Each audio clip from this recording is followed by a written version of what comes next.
Radhe Radhe friends. आज हम बनाएंगे सर्दियों के स्पेशल लड्डू। सर्दियां आते ही सभी लड्डू बनाने की तैयारी कर देते हैं, तो आज हम स्पेशल लड्डू बनाएंगे, वो है गोंद के लड्डू। खाने में ये बहुत टेस्टी लगते हैं और हेल्दी भी बहुत ज़्यादा होते हैं।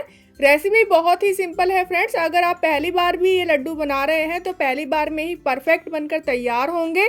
चलिए शुरू करते हैं आज की टेस्टी रेसिपी। तो यहाँ पर सबसे पहले ले लिया है मैंने 1 कटोरी घी। वजन में ये 250 ग्राम घी है और घर का बनाया हुआ ही शुद्ध देसी घी है फ्रेंड्स। ये आप चाहें तो बाजार का भी ले सकते हैं, घर का हो तो बहुत ही अच्छी बात है। तो कढ़ाई में 1 चम्मच यहाँ पे हम घी डाल देंगे और इसको हल्का सा गुनगुना गर्म हो जाए। इसके बाद इसमें आधा कप बादाम डाल देंगे। बादाम को 2 मिनट के लिए पहले भून लेंगे। गैस की फ्लेम को बिल्कुल लो रखेंगे और उसके बाद आधा कप यहाँ पे काजू और आधा कप ही यहाँ पे अखरोट डाल देंगे। मैंने यहाँ पे अपनी पसंद के ड्राई फ्रूट्स यूज़ किए हैं। आप अपनी पसंद के ड्राई फ्रूट्स यूज़ कर सकते हैं और ड्राई फ्रूट्स की मात्रा आप कम या ज़्यादा अपने अकॉर्डिंग रख सकते हैं। इनको हम 2 से 3 मिनट के लिए धीमी आंच पे भून लेंगे। बादाम हल्की हल्की चटकने लगे और काजू का कलर चेंज हो जाए तब तक इनको भून लेना है, कढ़ाई में से निकाल लेना है। अब कढ़ाई में थोड़ा सा घी बच गया है, इसमें थोड़ा घी और डालेंगे क्योंकि हम गोंद के लड्डू बना रहे हैं, तो इसमें डालेंगे हम गोंद की मात्रा यहाँ पर मैंने थोड़ी ज़्यादा ली है। यहाँ पर मैंने 100 ग्राम के करीब गोंद लिया है और ये बारीक वाला गोंद लिया है। गोंद डालने के बाद इसको हम लगातार चलाते रहेंगे। घी जैसे जैसे गर्म है वैसे वैसे ही घी गर्म होने पर गोंद जो है वो फूलने लगेगी।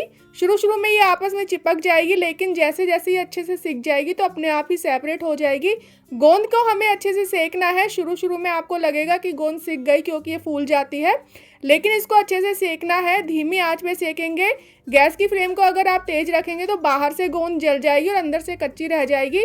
हमें गोंद को कच्चा बिल्कुल भी नहीं छोड़ना है। तो देखिए आपस में सेपरेट हो चुकी है, यानी अलग अलग हो चुकी है। गोंद हमारी सिक चुकी है।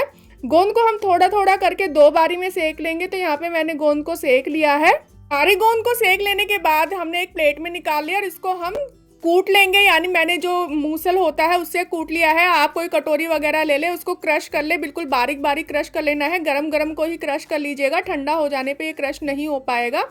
फिर इसके बाद हमने कढ़ाई में जो घी बचा है उसमें थोड़ा और घी डालेंगे और यहाँ पर हम डाल देंगे 250 ग्राम के करीब आटा। और कटोरी का मेजरमेंट देखा जाए तो 1.5 कटोरी मैंने यहाँ पे आटा लिया है। नॉर्मल गेहूं का आटा जिससे रोटियां बनाते हैं वही आटा लिया है मैंने। इसको हम धीमी आंच पे लगातार चलाते हुए भून लेंगे जब तक कि इसका कलर बादामी कलर नहीं हो जाता है। घी हमें ज़्यादा नहीं डालना है, शुरू में मैंने कम डाला था, फिर उसके बाद थोड़ा और घी डाल लिया है। घी की क्वांटिटी आटा सेकते वक्त कम ही रखनी है, बहुत ज़्यादा लिक्विडी हमें इसको नहीं रखना है। और इस आटे को सेकने में कम से कम आधा घंटा लगेगा। बिल्कुल धीमी आंच में हमें इसको सेकना है। आटा हमारा सिक गया है तो इसमें 2 चम्मच हम डाल देते हैं तरबूज के बीज। 2 चम्मच ही यहाँ पे मैंने खसखस डाला है और 100 ग्राम के करीब यहाँ पे सूखा जो गोला होता है उसे कद्दूकस कर लिया है, वो डाला है। मैंने इन्हें पहले नहीं भूना है, आटे के साथ ही ये अच्छे से भुन जाएंगे, इसलिए इसको इसी के साथ भून लेंगे। 2 मिनट इसको भूनने में लगेंगे क्योंकि आटा गरम गरम है, तो ये इसी के साथ ही अच्छे से भुन जाएंगे। बस हमारा आटा भी सिक चुका है और जो हमने बाकी चीज़ें डाली थी वो भी अच्छे से सिक चुकी है। सारे आटे को हम उसी प्लेट में निकाल लेंगे जिसमें हमने गोंद कूटा था और जो काजू बादाम हमने सेके थे उनको मिक्सी के जार में डालकर हम इनको पीस लेंगे। आप चाहे तो मोटा मोटा ही पीस सकते हैं, मैंने थोड़ा बारीक रखा है। सभी चीज़ों को यहाँ पे अच्छे से मिक्स कर लेंगे। आटा हमारा गर्म है और गोंद हमारा ठंडा हो गया है, तो आटे की गर्मी से ही गोंद जो है वो इसके साथ पिघल जाएगा, जो देसी घी था, तो अच्छे से मिक्स हो जाएगा। सभी चीज़ों को अच्छे से मिक्स करने के बाद हम कढ़ाई में फिर से घी डालेंगे। यहाँ पे हम जो लड्डू बनाएंगे उसमें हम गुड़ का यूज़ करेंगे। तो यहाँ पे लगभग मेरा 250 ग्राम के करीब घी लगा है। 250 ग्राम घी के मैंने लड्डू बनाए हैं, तो यहाँ पे हम 250 ग्राम ही गुड़ डाल देंगे। गुड़ को मैंने छोटे छोटे टुकड़ों में काट लिया है। काट कर या कूट कर डालने से क्या होता है कि गुड़ जल्दी पिघल जाता है। हम इसमें पानी वगैरह का यूज़ बिल्कुल भी नहीं करेंगे, हमें गुड़ की कोई चाशनी वगैरह नहीं बनानी है। हमारा घी हल्का गुनगुना सा गर्म था तभी हमने इसमें गुड़ डाल दिया था और इसको लगातार चलाते रहेंगे जिससे कि गुड़ बिल्कुल पिघल जाए और उसकी जो मोटी मोटी गांठें हैं वो बिल्कुल पिघल जानी चाहिए। गैस की फ्लेम को बिल्कुल लो रखेंगे और गुड़ को हम ज़्यादा नहीं पकाएंगे। अगर हम गुड़ को ज़्यादा पकाएंगे तो फिर लड्डू हमारे कड़क बनेंगे। बस हमें गुड़ को घी में पिघला लेना है।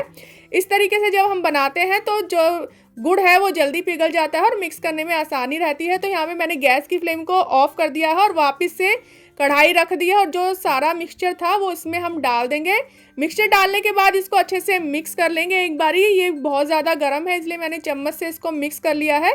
थोड़ा सा ठंडा हो जाए उसके बाद हम इसको हाथों से अच्छे से मिक्स कर लेंगे। गुड़ और जो हमारा सारा आटे और ड्राई फ्रूट्स का मिक्सचर है उसे बिल्कुल अच्छे से मिक्स कर लेना है। गुड़ जो है आटे और ड्राई फ्रूट्स में अच्छे से मिक्स हो जाना चाहिए। ऐसा ना हो कि गुड़ एक तरफ रह जाए और हमारा जो बाकी का मिक्सचर है वो अलग रह जाए।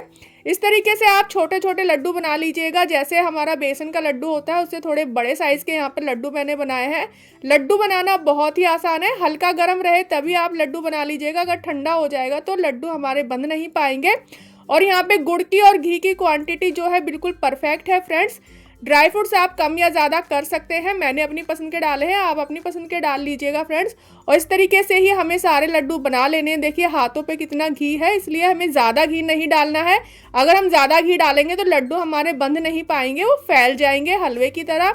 तो सारे लड्डू बना लिए हैं फ्रेंड्स, बहुत ही सॉफ्ट बनकर तैयार हुए हैं। रेसिपी पसंद आए तो लाइक और शेयर कर दीजिएगा। चैनल को सब्सक्राइब नहीं किया है तो सब्सक्राइब कर लीजिएगा। साथ ही बेल आइकन को ज़रूर प्रेस कीजिएगा जिससे कि आने वाली अच्छी अच्छी रेसिपीज़ की नोटिफिकेशन आपको मिलती रहे। तो एक बार ये लड्डू की रेसिपी ज़रूर ट्राई कीजिएगा। मिलते हैं नई रेसिपी के साथ, तब तक के लिए बाय।